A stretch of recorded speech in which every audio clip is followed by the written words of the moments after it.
ನಾವು ಲೇಬಲ್ಗಳನ್ನ ಹೊಂದಿರುವಂತ ಜಗತ್ತಿನಲ್ಲಿ ವಾಸಿಸ್ತಾ ಇದ್ದೇವೆ. ನಾವು ಹುಟ್ಟಿದ ಜಾತಿ, ನಾವು ಆರಾಧಿಸುವಂತ ದೇವರುಗಳು ಮತ್ತು ನಮ್ಮ ಬ್ಯಾಂಕ್ ಖಾತೆಗಳ ಗಾತ್ರದಿಂದ ನಮ್ಮನ್ನ ನಾವು ವ್ಯಾಕರಣಿಸ್ತೇವೆ. ಆದ್ರೆ ಇಂದು ನಾನು ನಿಮ್ಗೆ ಕೇರಳದ 10 ತಿಂಗಳ ಹಾಲಿನ್ ಶಾರೀನ್ ಅಬ್ರಹಾಂ ಎಂಬ ದೇವದೂತನ ಬಗ್ಗೆ ಹೇಳಲು ಬಯಸ್ತೇನೆ. ಧರ್ಮ ಎಂದ್ರೇನೆಂದು ಆಲಿನ್ಗೆ ತಿಳಿದಿರಲಿಲ್ಲ. ಉತ್ತರ ದಕ್ಷಿಣ ವಿಭಜನೆ ಅಥವಾ ಆರ್ಥಿಕತೆಯ ಬಗ್ಗೆ ಅವರಿಗೆ ತಿಳಿದಿರಲಿಲ್ಲ.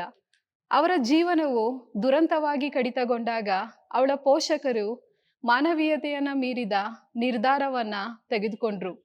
ಅವರು ಅವಳ ಅಂಗಗಳನ್ನ ದಾನ ಮಾಡಿದ್ರು. ಇಂದು ಅವಳ ಹೃದಯ, ಶ್ವಾಸಕೋಶ ಮತ್ತು ಕಿಡ್ನಿಗಳನ್ನ 4 ವಿಭಿನ್ನ ಜನರಲ್ಲಿ ವಾಸಿಸ್ತಾ ಇದೆ. ಆ ಅಂಗವನ್ನ ಸ್ವೀಕರಿಸುವವರ ದೇಹವನ್ನು ಪ್ರವೇಶಿಸಿದಾಗ ಅದು ಅವರ ಜಾತಿ ಪ್ರಮಾಣ ಪತ್ರವನ್ನ ಕೇಳಲಿಲ್ಲ. ಅದು ಅವರ ಪ್ರಾರ್ಥನಾ ಮಣಿಗಳನ್ನ ಪರಿಶೀಲಿಸಲಿಲ್ಲ. ಅದು ಕೇವಲ ಜೀವವನ್ನ ನೀಡಿತು. ನಮ್ಮ ಸಮಾಜವನ್ನ ನೋಡಿ ನಮ್ಮ ಸಾಕ್ಷರತೆ ಮತ್ತು ಸಂಸ್ಕೃತಿಯ ಬಗ್ಗೆ ನಾವು ಹೆಮ್ಮೆ ಪಡ್ತೇವೆ. ಆದರೂ ನಾವು ಆಗಾಗ ಆಳವಾದ ಪೂರ್ವಗ್ರಹಗಳನ್ನ ಹೊಂದಿದ್ದೇವೆ. ಬೇರೊಂದು ಧರ್ಮದ ನೆರೆಹೊರೆಯವರಿಂದ ನೀರು ಕುಡಿಯುವಂಥದ್ದನ್ನ ನಾವು ಹಿಂಜರಿತೇವೆ. ಆದರೂ ನಾವು ಆಸ್ಪತ್ರೆಯಲ್ಲಿ ಅವರಿಂದ ಮೂತ್ರಪಿಂಡವನ್ನ ಕೃತಜ್ಞತಾ ಪೂರ್ವಕವಾಗಿ ಸ್ವೀಕರಿಸ್ತೇವೆ. ಅದು ಅಸಂಬದ್ಧತೆಯ ಉತ್ತುಂಗವಲ್ಲವೇ? ತಾರತಮ್ಯ ಆರೋಗ್ಯಕರ ಐಷಾರಾಮಿ ವಸ್ತುವಾಗಿದೆ. ನಾವು ಜೀವನ ಮತ್ತು ಸಾವಿನಂಚಿನಲ್ಲಿದ್ದಾಗ ಇನ್ನೊಬ್ಬರು ನಮ್ಮ ಸಹೋದರನಾಗ್ತಾನೆ.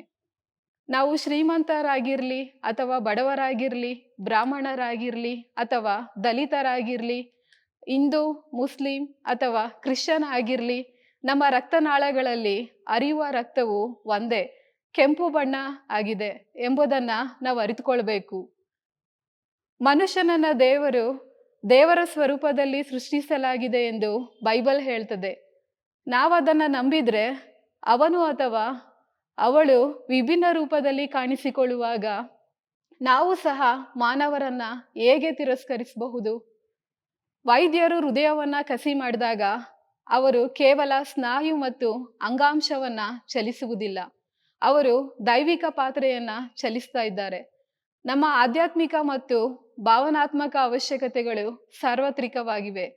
ನಾವೆಲ್ಲರೂ ಒಂದೇ ರೀತಿಯ ಹಸಿವಿನ ನೋವು, ಅದೇ ದುಃಖದ ಕುಟುಂಬ ಮತ್ತು ತಾಯಿಯ ಪ್ರೀತಿಯ ಅದೇ ಬೆಚ್ಚಗಿನ ಅನುಭವವನ್ನ ಅನುಭವಿಸ್ತೇವೆ.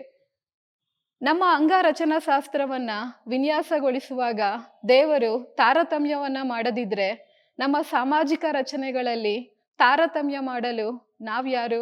ಹಾಲಿನ ಪರಂಪರೆ ನಮ್ಮೆಲ್ಲರಿಗೂ ಒಂದು ಪಾಠವಾಗ್ಲಿ. ಅವಳೆಂದಿಗೂ ಪರಸ್ಪರ ಮಾತನಾಡದ ಕುಟುಂಬಗಳ ನಡುವೆ ಸೇತುವೆಯಾದಳು. ಅಂಗಾಂಗ ದಾನವು ನಾವು ಒಂದಾಗಿದ್ದೇವೆ ಎಂಬುದಕ್ಕೆ ಅಂತಿಮ ಪುರಾವೆಯಾಗಿದೆ. ನಮ್ಮ ವ್ಯತ್ಯಾಸಗಳು ಚರ್ಮದ ಆಳವಾಗಿದೆ ಎಂದು ಇದು ಸಾಬೀತುಪಡಿಸುತ್ತದೆ. ಆದರೆ ನಮ್ಮ ಸಾರವನ್ನ ಹಂಚಿಕೊಳ್ಳಲಾಗಿದೆ. ಆರ್ಥಿಕತೆ ಮತ್ತು ಧರ್ಮದ ಆಧಾರದ ಮೇಲೆ ಗೋಡೆಗಳನ್ನ ನಿರ್ಮಿಸುವುದನ್ನ ನಿಲ್ಲಿಸೋಣ.